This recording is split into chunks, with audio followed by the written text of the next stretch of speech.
Om Swastiastu. Assalamualaikum warahmatullahi wabarakatuh. Shalom, namo buddhaya, salam kebajikan untuk kita semua. Salam harmoni.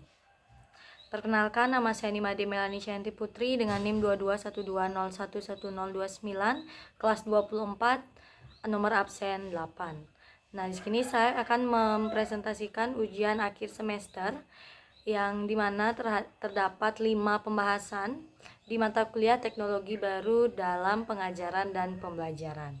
Adapun pembahasan yang pertama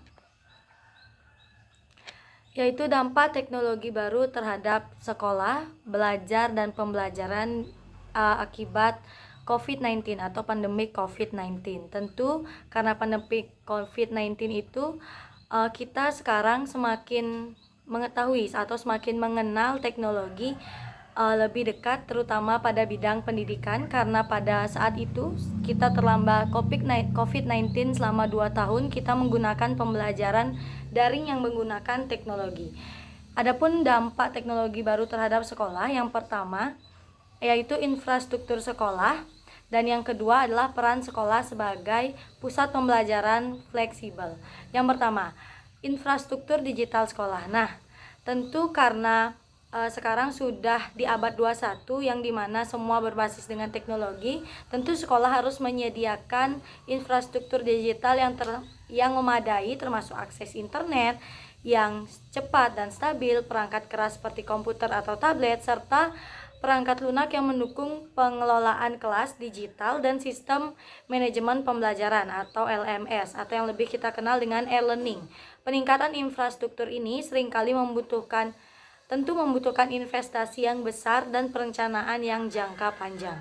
Yang kedua adalah peran sekolah sebagai pusat pembelajaran fleksibel.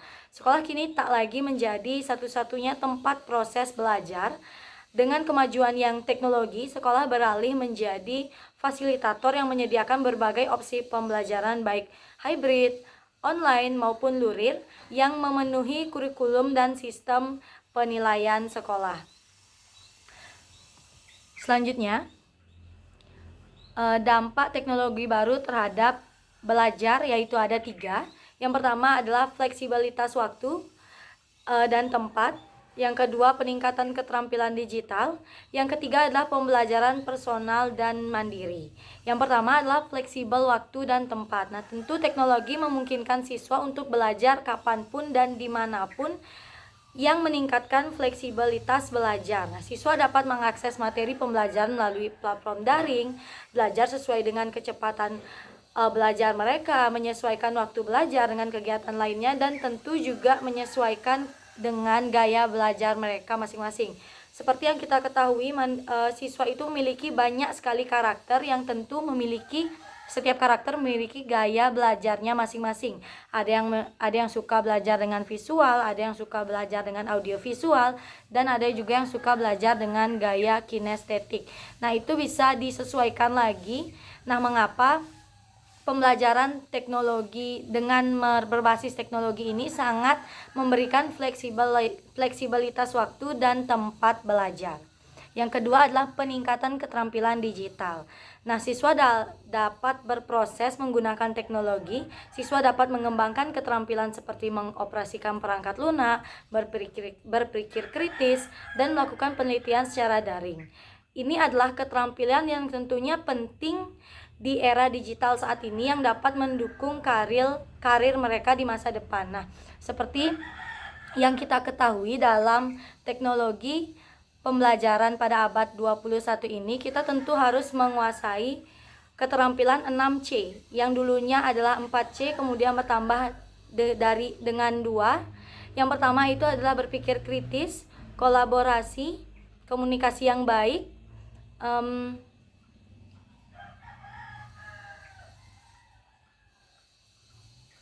kewarganegaraan, karakter, dan kolaborasi. Tentu peningkatan keterampilan digital ini akan mendukung karir mereka ke depannya, karena seperti yang kita ketahui adalah teknologi itu terus berkembang pesat di setiap harinya.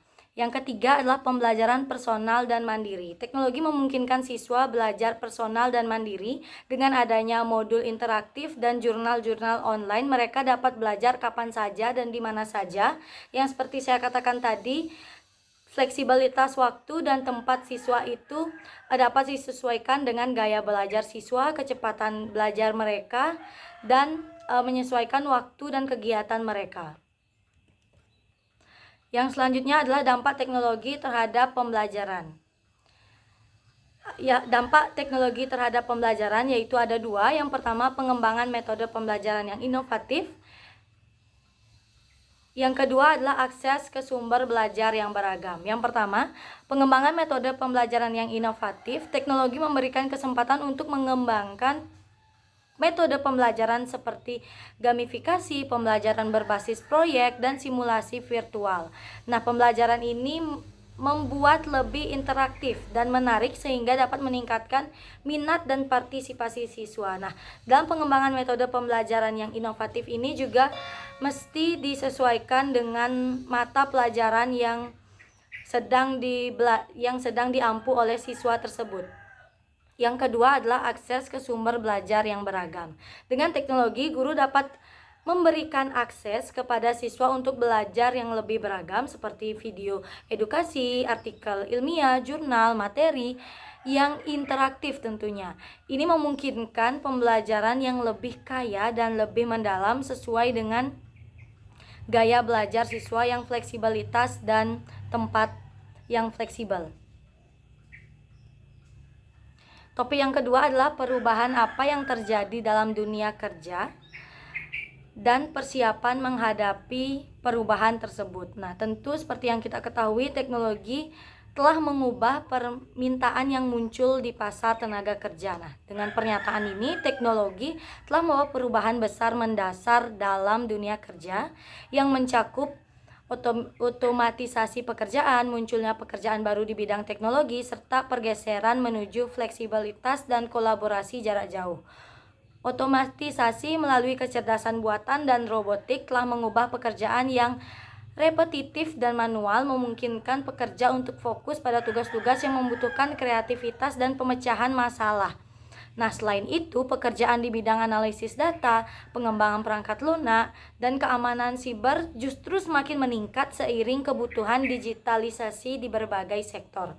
Seperti yang kita ketahui, bahkan dalam dunia pendidikan pun karena adanya teknologi, semua sudah bergeser menjadi lebih mudah.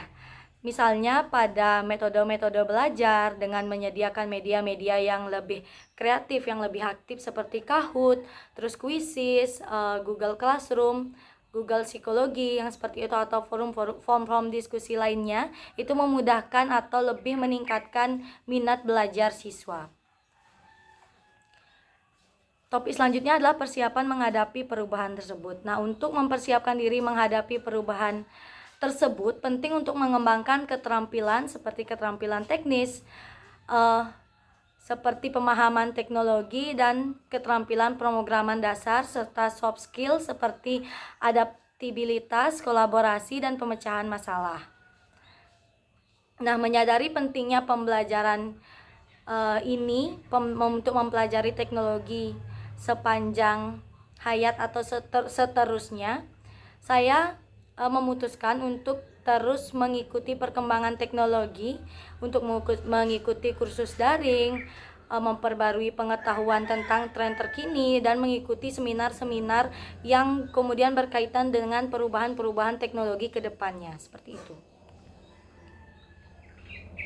Selanjutnya adalah keterampilan di abad 21. Nah, dalam menghadapi tantangan di kehidupan abad 21 tentu diperlukannya keterampilan. Seperti yang sudah saya katakan tadi, adapun usaha-usaha saya yang katakan tadi, dari usaha-usaha tersebut adapun keterampilan yang saya miliki itu mencakup 6C yang sudah dijelaskan di penjelasan sebelumnya. Yang pertama itu adalah berpikir kritis, kreativitas, kolaborasi, komunikasi yang baik, kewarganegaraan, dan karakter. Nah, dalam usaha ini untuk menguasai ke-6C itu saya mempelajari hal-hal baru yang membaca dari buku, dari jurnal, dari artikel, terus memecahkan permasalahan dalam kelas, organisasi, dan diri sendiri, mengikuti organisasi kampus, serta mendengarkan podcast dan mengikuti seminar-seminar yang berhubungan dengan keterampilan abad ke-21, 6C, dan teknologi. Selanjutnya adalah proses adopsi terhadap teknologi. Nah, tahapan adopsi teknologi informasi dan komunikasi atau TIK biasanya melibatkan beberapa langkah. Di sini ada 5 langkah. Yang pertama ada pengetahuan, persuasi, keputusan, implementasi, dan konfirmasi. Yang pertama, pengetahuan. Nah, dalam pengetahuan kini kita mengenali manfaat teknologi dan mencari tahu bagaimana teknologi ini dapat digunakan. Yang kedua, persuasi. Di dalam persuasi ini kita menilai keuntungan dan tantangan dari teknologi serta mendapatkan dukungan dari pihak terkait. Nah, setelah persuasi, kita melakukan keputusan. Kita memutuskan untuk mengadopsikah atau menolak teknologi tersebut setelah kita mengetahui manfaat, menilai keuntungan dan tantangan dari teknologi tersebut. Nah, tahap selanjutnya jika kita ingin mengadopsi teknologi tersebut, kita mengimplementasikan atau menerapkan teknologi dalam pekerjaan sehari-hari kita. Nah, setelah menerapkan atau mengimplementasikan teknologi dalam pekerjaan sehari-hari kita, itu ada tahap yang terakhir, yaitu tahap konfirmasi. Kita mengevaluasi apakah teknologi itu relevan dan akan memutuskan apakah tetap akan menggunakannya atau tidak untuk kedepannya, seperti itu. Nah, apakah adaptasi TIK ini sudah berjalan di Indonesia? Sudah sangat baik menurut saya. Karena yang pertama, kita sudah menerapkan di dalam dunia pendidikan, kita sudah menerapkan teknologi untuk setiap proses pembelajaran melalui model Azure, serta di bidang-bidang sektor lainnya kita sudah mulai menggunakan Excel, menggunakan Word, menggunakan PPT ataupun teknologi-teknologi lainnya yang memudahkan pekerjaan kita. Baik, materi yang terakhir atau pembahasan yang terakhir pada ujian tengah semester kali ini yaitu proses pembelajaran di era digital. Nah, di era digital, proses pembelajaran yang tepat menurut saya adalah menggunakan pendekatan blended learning atau pembelajaran hybrid yang menggabungkan model pembelajaran tatap muka dan luring serta menggunakan model Azure. Pendekatan ini memungkinkan siswa untuk mengembangkan keterampilan digital. Selain itu, pembelajaran berbasis proyek dan simulasi virtual dapat memberikan pengalaman yang lebih kaya dan lebih relevan pada kehidupan nyata. Nah, untuk menilai proses pembelajaran ini sendiri, penting menggunakan evaluasi berbasis kompetensi, yaitu mengukur pencapaian keterampilan dan pengetahuan melalui formatif atau sumatif seperti kuis daring, portofolio digital, ataupun bisa melalui proyek akhir. Nah, penilaian ini memberikan umpan balik yang real time dan relevan, membantu siswa memahami kemajuan merdeka dan mengidentifikasi area mana atau hal mana sih yang perlu ditingkatkan oleh siswa tersebut, seperti itu.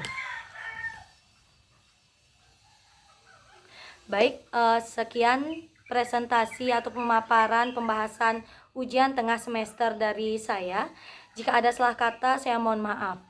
Sekian, saya tutup dengan Parama Santi. Om Santi Santi Santi Om. Wassalamualaikum warahmatullahi wabarakatuh. Shalom, namo buddhaya, salam kebajikan untuk kita semua dan salam harmoni. Terima kasih.